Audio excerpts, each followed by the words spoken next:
Good morning, students. Now coming to general characters of pteridophytes. General characters of pteridophytes. Actually, pteridophytes are green chlorophyllous, autotrophic, embryophytic, archegoniate, and vascular cryptogames. Actually, pteridophytes are non-flowering plants, means cryptogames. So, pteridophytes are chlorophyllous, autotrophic, embryophytic, archegoniate, vascular cryptogames. Vascular cryptogames. This is called the pteridophytes. Vascular cryptogames, very important. They are a type of non-flowering plants, but vascular connections are formed in pteridophytes. So that pteridophytes are called vascular cryptogames. Vascular cryptogames. Vascular connections are first formed in pteridophytes in plant kingdom. So that vascular cryptogames. Pteridophytes are the first vascular plants in plant kingdom.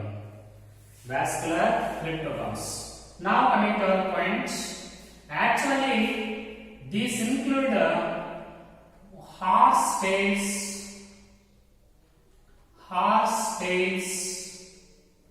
and club mosses, and ferns. They are the different categories of pteridophytes. They include horse tails, club mosses, and ferns. Ferns are advanced pteridophytes. They are advanced pteridophytes. Actually, these pteridophytes are the first true land plants. They are the first true land plants. Okay? Bryophytes are the first land plants, but pteridophytes are first true land plants. And pteridophytes are also called botanical snakes. Botanical snakes. First land plants are bryophytes, but the first true land plants are pteridophytes. And pteridophytes are also called botanical snakes. Botanical snakes.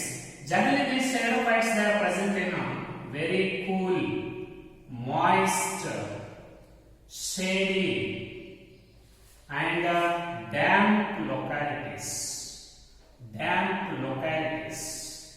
Okay, they are present in cool, moist, shady localities and damp localities. And pteridophytes they are also used as medicines and also grown as sand binders, and also grown as ornamental plants. So that is the importance of pteridophytes. Some of the pteridophytes are called they are used as medicines. Some of them grown as sand binders, and most of them they are also used as ornamental plants. That is the economic importance of pteridophytes. So pteridophytes are the first true land plants, first vascular plants. So that these are the vascular plants in cryptogames. Only the pteridophytes are the vascular plants in cryptogames. Okay, and also called botanical snakes, and used as medicines and sand binders and ornamental plants. That is the importance of pteridophytes. Now coming to morphology. Pteridophytes morphology. So actually, in bryophytes the main plant is gametophyte, but in pteridophytes the main plant is sporophyte. Means each and every cell in plant body is represented by diploid set of chromosomes. Sporophyte. Plant body is main plant is sporophyte. And this sporophyte is also differentiated into the true stem is differentiated into true stem and differentiated into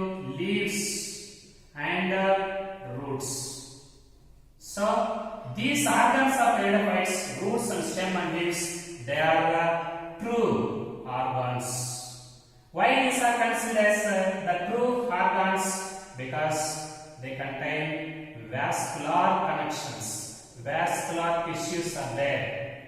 Okay. In bryophytes also root-like, stem-like and leaf-like organs are there. But they are not true organs because they have no vascular connections in case of bryophytes. But in pteridophytes, main plant is sporophyte, is differentiated into well differentiated and developed roots, leaves, stem.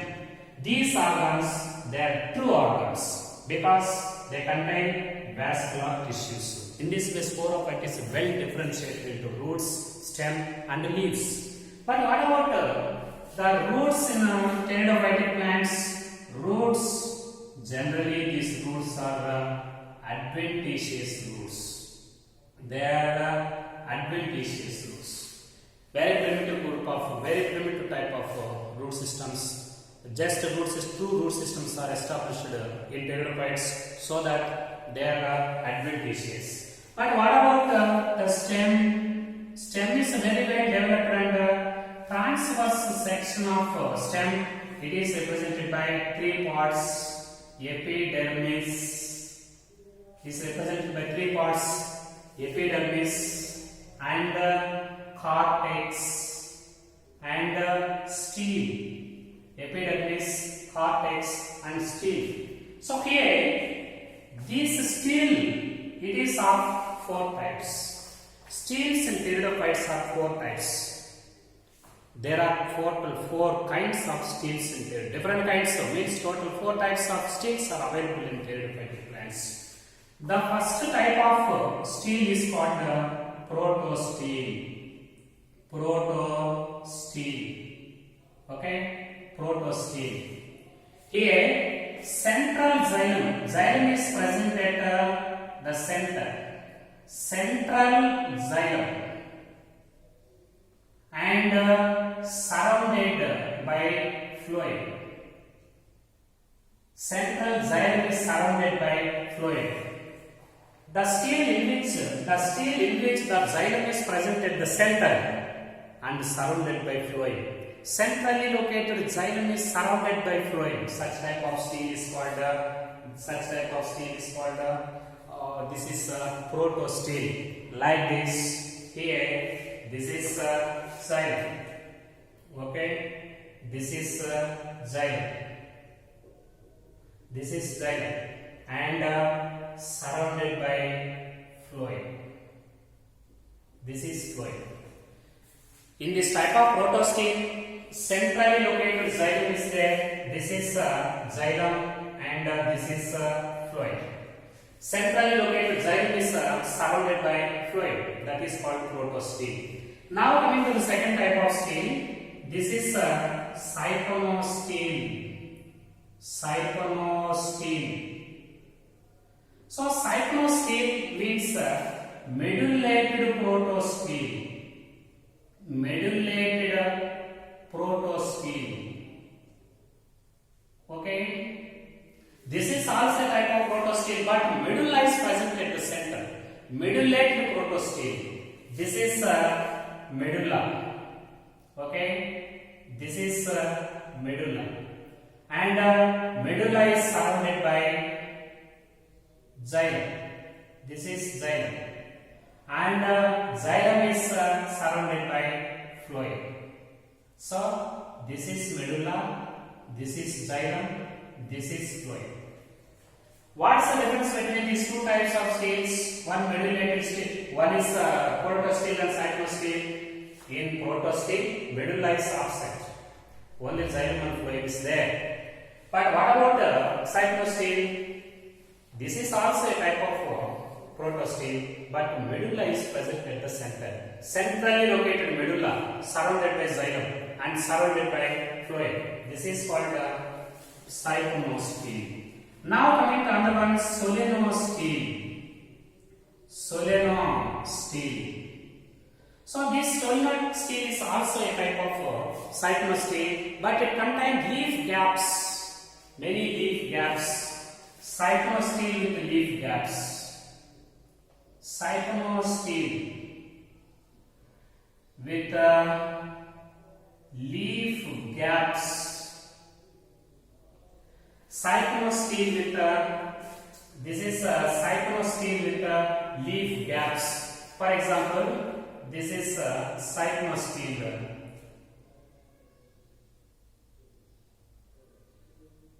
And this is phloem. Now this is equal to the cyclostele. Now both are cyclosteles. But how these solenostele differs from cyclostele? In the presence of many leaf gaps. They are leaf gaps. It contains many leaf gaps.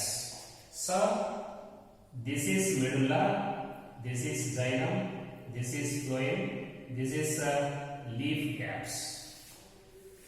Cyclostele with many leaf gaps is called solenostele. Now coming to the fourth one, dictyostele. Dictyostele. So dictyostele, it is also dissected cyclostele. Dissected cyclostele with overlapping leaf gaps. Dissected cyclostele, dissected. This is dissected cyclostele with overlapping leaf gaps. Overlapping leaf gaps. Overlapping leaf gaps like this. This is dissected cyclostele. Okay.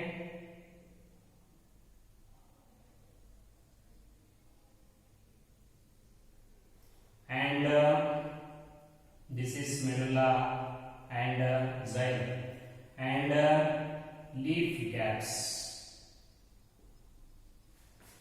Here the stele is dissected. Dissected means the stele is broken into very small pieces and is represented by centrally located medulla, surrounded by xylem, surrounded by phloem, and leaf gaps are overlapping leaf gaps occur. Dissected cyclostele with overlapping leaf gaps. That is called dictyostele. This is dictyostele. So protostele, centrally located xylem is surrounded by phloem. This is cyclostele, medullated protostele. This is solenostele, cyclostele with leaf gaps. This is dictyostele, still dissected into small pieces and overlapping leaf gaps are also there. That is the nature of steles in pteridophytes. Now coming to nature of leaves. Students, the leaves are two types in pteridophytes. Leaves. So leaves may be small micropillus leaves. Micropillus. Small micropillus leaves. These small micropillus leaves are there. For example, Selaginella and Salvinia.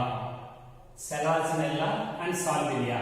Very small leaves are there. The small leaves are called micropillus leaves. But in some members, these leaves are macropillus large leaves. Macropillus large leaves. They are also called fronds. Example, ferns. In case of ferns, large leaves are there. Large macropillus leaves are there. Leaves may be very small micropillus as in Selaginella salvinia. Maybe they are large and macropillus in case of fronds. Right? During the time of sexual reproduction, these some leaves they produce number of sporangia. Some of the specialized leaves they contain number of sporangia in their margins. Number of sporangia in their margin. For example, this is the leaf. This is the leaf. It contains number of sporangia in their margin like this. These type of specialized leaves with sporangia at their margins. They are called sporophylls. They are called sporophylls. Sporo means sporangia. Phylls means leaves. The specialized leaves with sporangia at their margins. They are called sporophylls. They contain number of sporangia. Sporangia like this. All their sporangia. They are a type of sporangia. So the leaves with the sporangia are called sporophylls. And the development of sporangia is of two types. Development of sporangia is two types. Maybe leptosporangiate. Leptosporangiate type. Okay. Leptosporangiate means this is advanced type of development of sporangium. The development of sporangium from one cell. The development of sporangium from one cell, from one superficial cell, that is called leptosporangiate. If the sporangium is developed from only one cell, that is called leptosporangiate and advanced type. But sometimes this sporangium may be eusporangiate. Eusporangiate. Eusporangiate means the development of sporangium from a group of cells. A group of cells, that is called eusporangiate. Very, very important. Development of sporangium from one cell is leptosporangiate and it is advanced type. Development of sporangium from a group of superficial cells, that is called eusporangiate. Eusporangiate is primitive. Leptosporangiate is advanced character. Now coming to other points, these sometimes sporophylls, in some members, all these sporophylls, they are arranged into a compact structure. They are arranged into a compact structure, that is called cone, also called strobili. Cone or strobili. This is called cone or strobili. So sometimes all these sporophylls, they are combined into a compact structure. Now that is called cone or strobili. These cones or strobili, they may be developed on the same plant, may be developed on separate plants. These cones may be found on the same, male and female cones may be found on the same plant. Male and female cones may be developed on separate plants. Anyhow, these sporophylls, they are arranged into a compact structure called cone or strobili. Now these sporangia, okay, these sporangium, it produce number of spore mother cells. Spore mother cells. Now these spore mother cells, they divide by meiosis, leading to the formation of spores, haploid spores. These spores, they are formed by meiotic division of mother cells, leading to the formation of number of spores. So these spores, okay, these spores, most of the pteridophytes are homosporous. Homosporous, okay, but homosporous means they produce only one kind of spores. But some of them, example Selaginella and Equisetum,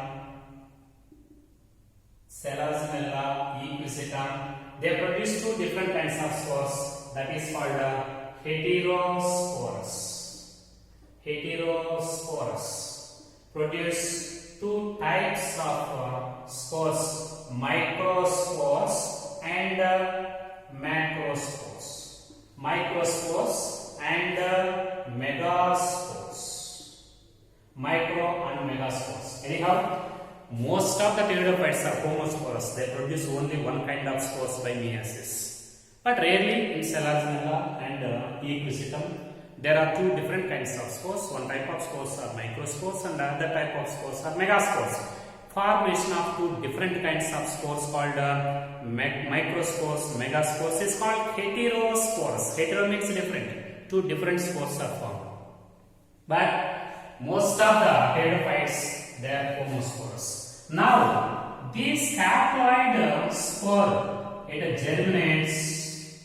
Haploid spore germinates to give rise gametophyte stage. Gametophyte. This is the second phase of the life cycle. Actually, plant body is sporophyte. Now, spores germinates to give rise second phase gametophyte. The gametophyte in pteridophytes is also called prothallus. This is called prothallus. Actually, this prothallus is a very small and dorsiventral. Dorsiventral means dorsal and ventral surface difference is there, and contain rhizoids, and this is thalloid, and it is present in shady, moist localities. Shady, moist localities. So, very small dorsiventral, it is oppressed with the substratum by rhizoids, undifferentiated thallus, and generally it is present in moist, shady, damp localities, and it is short-lived. Short-lived. Now, this gametophyte, it produces male sexual organ and female sexual organs. Male and female sexual organs are produced on gametophyte, and these sexual organs are multicellular, and sessile and jacketed. Very important. Sexual organs are multicellular, jacketed and sessile. There is a small difference between the sexual organs of bryophytes and pteridophytes. In bryophytes and pteridophytes, both are multicellular, both are jacketed. But in bryophytes, sexual organs are stalked. But here, sessile. What is stalked and sessile? Sexual organs, they contain very small stalk-like structures. They are stalked. But here, sexual organs, they have no any stalks. Without stalks, that is called sessile. So, multicellular sessile jacketed in pteridophytes. Multicellular stalked jacketed in bryophytes.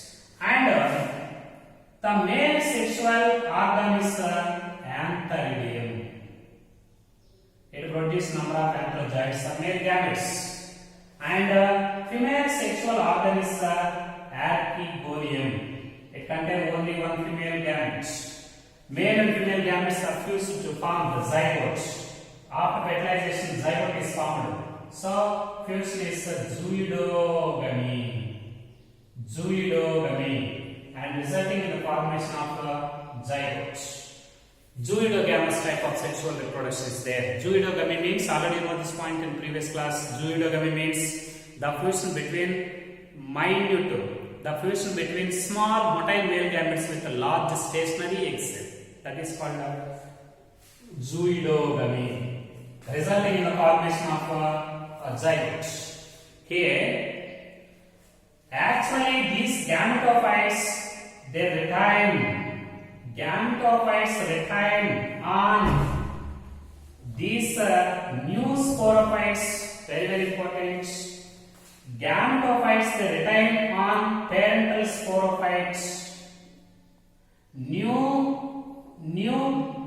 gametophytes retain on parental sporophytes, and new sporophyte is also present on temporarily. Actually, the zygote is retained on gametophyte temporarily, and the zygote also develops into the new sporophyte, and finally this leads to the seed habit. Seed habit, very important. Zygotes, they retain on gametophyte for variable periods, and zygote develops into the new sporophyte on the same gametophyte. Finally, this event, it leads to the seed habit in further level of plants, that is seed habit. Seed habit. Okay, it leads to the seed habit. And life cycle is diplohaplontic. life cycle is diplohaplontic life cycle is there. Students, now coming to very important point, that is Fermi characters.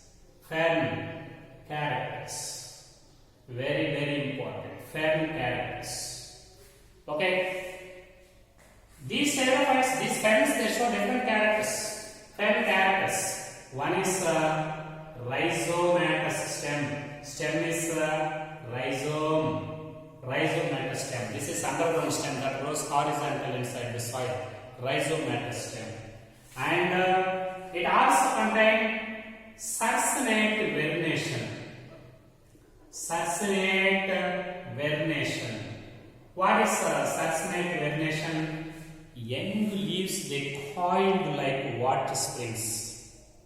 Young leaves, they are coiled like water springs.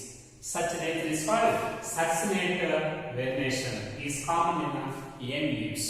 At the same time, these also contain petioles, leaf petioles contain brown hairs. Brown hairs. These called ramenta. Brown hairs are present in the leaf petiole. The leaf petiole contains number of brown hairs. Such hairs are called ramenta hairs. At the same time, these leaves, they are macropillus leaves. Macropillus leaves called fronds. At the same time, leaves also contain dichotomous branching. Dichotomous branching. Dichotomous branching. What is dichotomous branching? For example, this is a leaf. This is main midrib and lateral branches. Each lateral branch divides into two branches at their tips. This is called dichotomous branching. At the same time, these also contain microsporophylls and sporangia. Sporangial group called sori. Presence of sori. Number of sporangia they are present in the margins of the leaflet. That is called sori. Presence of sori. And spirally coiled multicellular male gametes. Spirally coiled multiciliated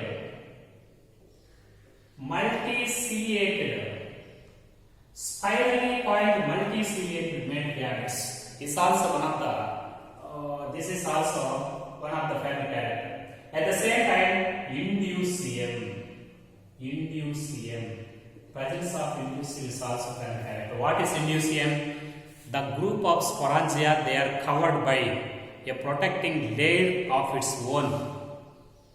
The group of sporangia are protected by a layer of its own. That is called inducium. But in case of there is false inducium is there. There is false inducium. Very important. False inducium is present in there is false inducium means the reflexed margin of the leaflet, it bends over the sporangia and protect them. Reflexed margin, it protects the sporangial group. That is called false inducium. Students, now coming to classification, there are four classes. 1. Psilopsida.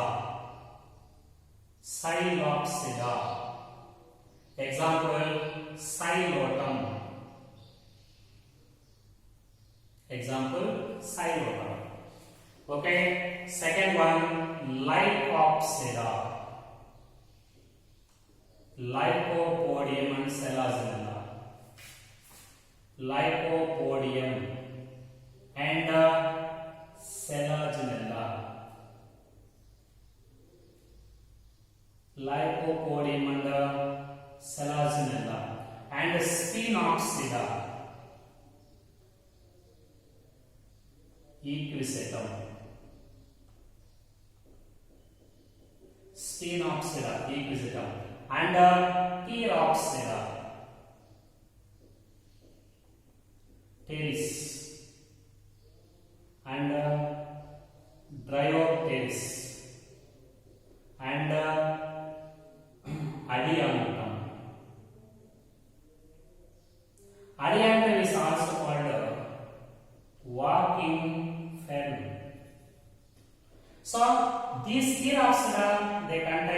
all ferns. That is the classification of pteridophytes. There are total 4 classes. 1 Psilopsida, example Psilotum.